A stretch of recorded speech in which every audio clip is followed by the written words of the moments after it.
There are a number of great half-ton trucks on the market in 2015, but only the two we have assembled here can lay claim to being the last two North American trucks of the year. So what we have here is an old-fashioned duel in the desert. We're going to put these two trucks head-to-head on the dirt and on the road to see which one comes out on top.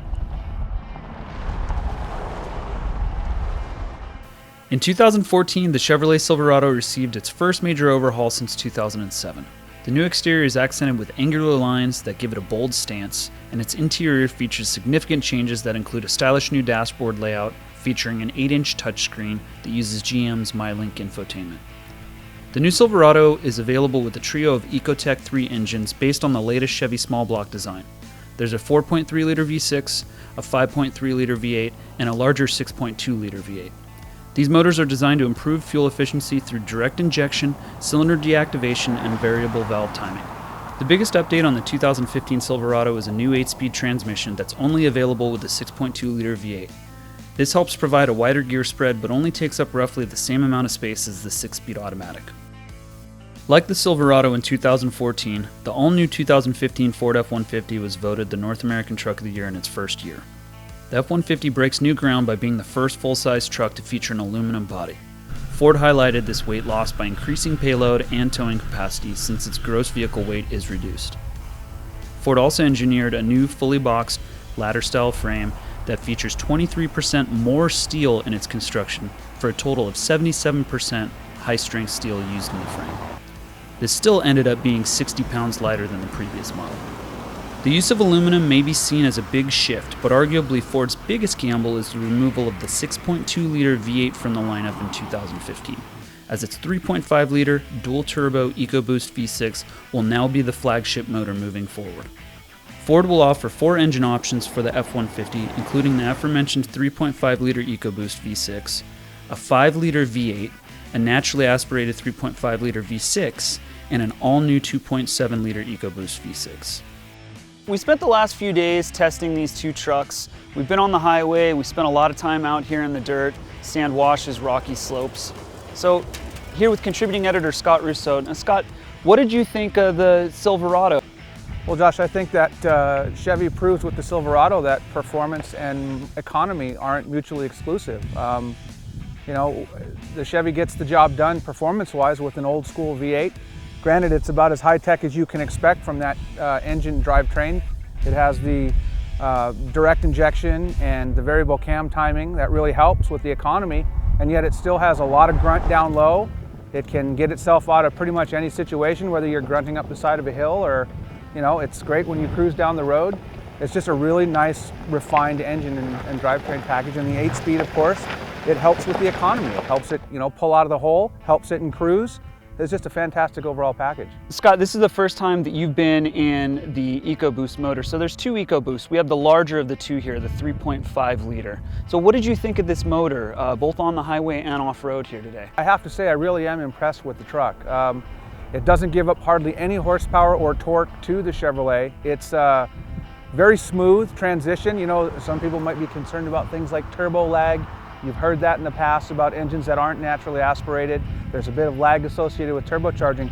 That's not the case here with the F-150. The F-150, in my opinion, gets with the program just as well as the Chevrolet.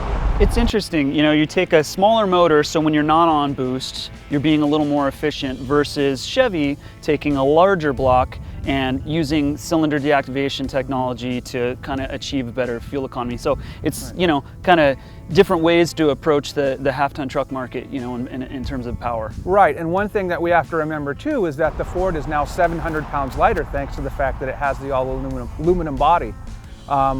I think that helps a lot. You don't have to have as much power and as much torque to get the thing moving down the road. Chevy's a little bit heavier, and you know, it makes good use of that big torquey motor.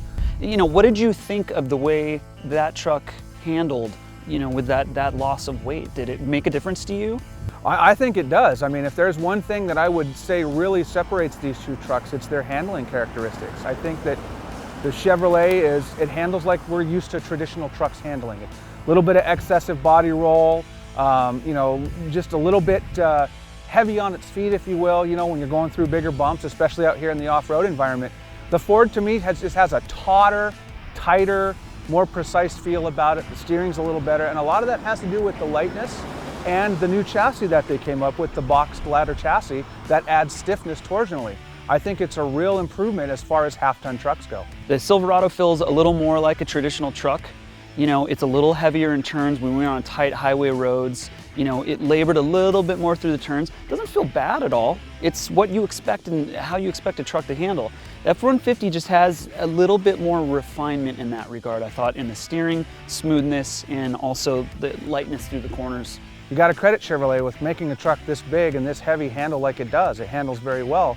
But I think that, you know, Ford went to school on this truck, and they decided that within their engineering framework, how they were going to make their truck work, they did it their way, and they made it a little bit better, in my opinion. Now, in terms of the suspension for the Silverado, how did you feel that it performed on the highway and off-road? If there's one area where the Ford really takes off and gets a big advantage over the Chevrolet, it is in the suspension performance. Now, I think that as heavy as the Chevrolet is, you could do a lot better with this truck to refine the suspension by maybe adding slightly heavier springs, adding shock absorbers that have a lot more rebound in them. That was one thing where I thought that the Chevrolet was a little bit lagging behind the Ford, especially in the rough stuff. The Ford is just a much more composed, a stiffer and more composed suspension. It's not uncomfortable by any stretch. It handles great on the highway. It handles excellently out here with the suspension package. It's very, very composed, handles the bumps really well. I just think that with the Chevrolet, it could stand to be a little bit beefier in the suspension department to give it a little bit better ride quality when the going gets rough. If you're going to go put a 3-inch lift on these trucks, then you're not necessarily as worried how they're going to handle off-road as is. But we tested these trucks as someone would buy them off the floor. There's a couple complaints that we had. One was both trucks have air dams. We're all about fuel efficiency, so if you can save a half mile a gallon up to a full mile a gallon, which is what these air dams have said to be able to provide, you know, that's great, but you reduce clearance by as much as 6 inches on these trucks. So you're gonna be hitting that thing on the bumps every time. So if you're gonna include those on there, make it a little easier to take them off. And also the side steps on both trucks. I think both of them get in the way more off-road than they don't, but you know, a lot of people are gonna want them to get in and out of their trucks all the time. So they're not gonna wanna take those off. I agree. I think that retractable steps are one area where both manufacturers could refine these trucks quite a bit. It's not that difficult now. We've seen them in the aftermarket now for quite a few years. I know that there are other manufacturers that are putting them on some of their vehicles, and I think that both of these vehicles deserve them just to gain that extra ground clearance and a little bit maybe better protection for the rockers.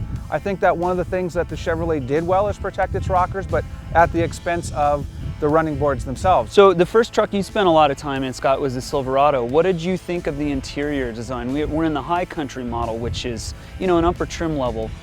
So it's definitely a little more lavish inside, but what did you think overall? Well, that's the thing, you hit it right on the head. You know, when I climbed in the high country, I felt pretty spoiled. I mean, you know, you're talking about the heated and cooled seats, right, with the 3-stage air conditioning. That's really nice, especially on warm days.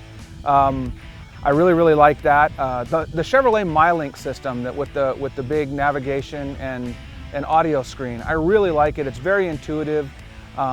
It's just a fantastic piece of technology that Chevrolet came out with, well, that GM came out with, and I really like that part of it. And the dual climate control that's in this particular truck is also really great when you have people who want you know, different temperatures on different sides of the vehicle. If there's a little bit of a knock against the Chevrolet, I'd say that it's not quite as roomy in the back as the Ford F-150 is. It's also, even though it doesn't have, I don't think, as wide of a center console, it doesn't feel as wide in the front. That's one thing that Ford did, was they did make their truck a little wider this year. Additional 2 inches in the cabin. Yeah, and it makes a difference. It definitely makes a difference. You wouldn't think that small amount of lateral width would make a difference, but you can definitely feel it in there. As far as the comfort of the seats, I still tend to favor the F-150. I think the seats wrap around a little bit better. The bucket seats, they hold you in place a little bit better. I really like that. And I just think that, you know, from a technological standpoint, the Ford is no slouch either. The system that they use for navigation and phone and audio is great. But I did find myself getting lost trying to use that a few times, and let's face it, 18 buttons on the steering wheel. That's a little, you have to take a look at that. You know, it can be a little distracting when you're trying to figure out exactly what it is you're trying to do, whether you're trying to toggle through the data information center or some of the other things that truck offers. I did like the interior on the F-150 and the layout. The buttons are a little too busy for me. The touchscreen on the F-150, it is not as intuitive as what's on the Silverado, but it's like any truck. I know you'll get used to it after a while, but you know, just back and forth between the two trucks, I thought the Silverado's was a little more intuitive and easy to use. It's easier to find exactly where you needed to be. You didn't have to kind of check the buttons to make sure you're hitting the right one. And also from an exterior standpoint, I feel like the Chevrolet, even though it may be a little bit more traditional, more classic in a sense, this basic design has been with us for a little while, I really like the way this truck looks. I always have. I think it's just, there's something very familiar with it and very classic. And I like the styling of the Chevrolet. I really like the way that the grille lays out. I like this kind of the slab sides, if you will. And you know, this pearl white paint job is fantastic on this truck, and you know, the chrome wheels that come with the High Country.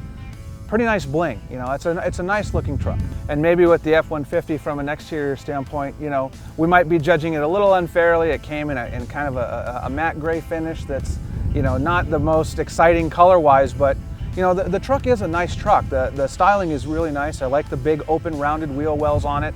I like the style of the wheels that are on the truck. And it looks sporty. Right, and the hand coupe tires, I thought they did a great job, you know, with the tires that they spec this truck with. You know, the Chevy has Goodyears, but the hand coupe tires on the Ford, they were grabbing the ground just as well as the Goodyears. So, you know, overall, I like them both, but I, you know, just prefer the Chevy a little bit from a styling and an interior standpoint. From a performance standpoint, you know, maybe the Ford's got just a bit of an edge. You know, if you're in the market for a half-ton truck, you can't go wrong with either one of these trucks. It's just a matter of deciding whether you favor tradition over maybe a little bit more high-tech, you know. Well, as we wrap up our testing here, we think we have a winner, but we know this is definitely a close test. So go and check out the full story on Off-Road.com. This is Josh Burns. See you next time.